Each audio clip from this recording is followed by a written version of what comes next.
Hey team, it's Silver and Seven, day 6, and you just have 2 more days, today and tomorrow, for the Silver and Seven challenge. But I want you to remember that the month of March is very long, and you have all month to work on these things. Um, but this is day 6, and yesterday, remember, I talked about follow up and fear, and I want to give you a few guidelines on just ideas on following up. Remember not to let fear worry you. You are not bothering them. Remember that these two things that we have to offer, which is health and financial freedom, are something that everyone needs and values. And if they don't need one, they might need the other. And if they happen to not need either one and it's a no, that's okay too. But you're never going to be bothering anyone. Okay, the next thing is I want you to remember that it's okay to hear no, and that is not a reflection of you. That is just a reflection of where that person is at the moment. So never let that get you down, and never let those negative thoughts creep into your mind, okay? You want to only say positive things to yourself, because the power of positivity can go a long way in this business. All right, now if you ever feel like you need help, you need to remember to speak with your upline, because you're not going to know everything right away, and that's okay.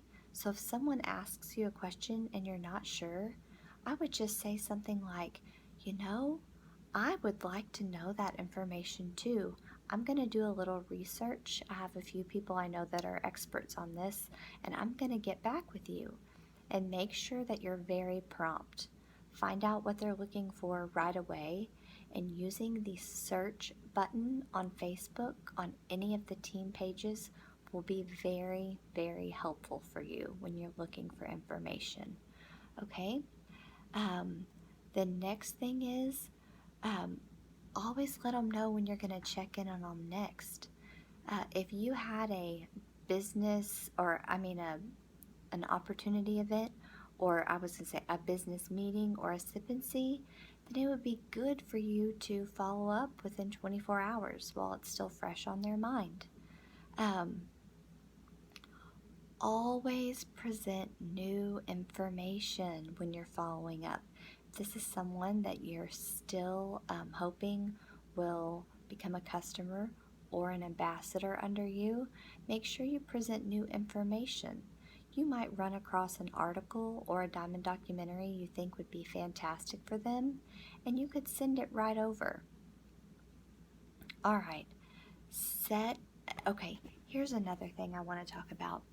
Sometimes I have found that people are looking for a deal, and on occasion I will offer a special, and it's not something I post on my wall. Um, it'll just be for that particular person, and I'll say, hey, I have a special going on my team right now, and it goes through this date, and I give them a date. And a lot of times I'll try and think about, payday or when it would be the most convenient for them. But you don't want it to be a super long time. Like, you don't want to give them, a month's time or something like that. That's too long.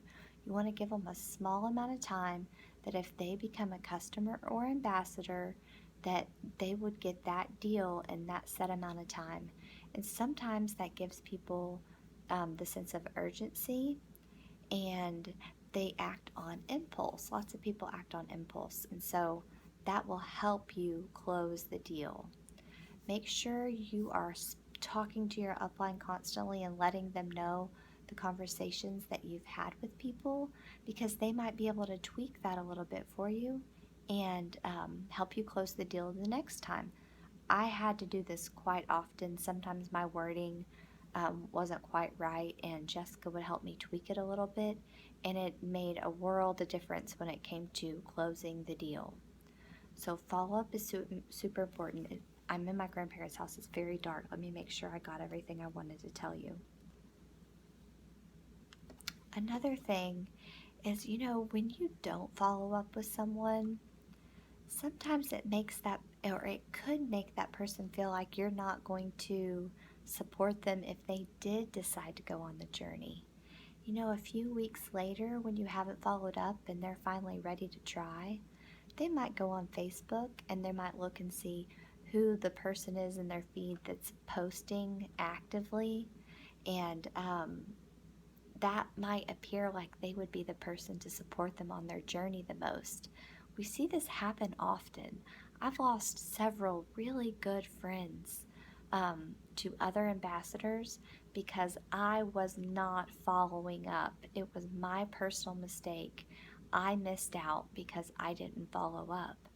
And that says something else. A lot of you have a fear of posting, so you just say, I'm not going to post that much, just every now and then. Well, what that tells your friends is that you're not all in and you're not that serious. And that's going to transfer to your downline. And that's not going to help you grow a big team. When I went all in, I decided I would post every single day. And because I did that, even if it's a year later, people are like, well, I guess she's really serious about this. I might should look into Plexus, because I haven't given up and I haven't stopped posting. And some of you just need to keep that in mind. Don't let the fear hold you back of following up, because remember those statistics I told you.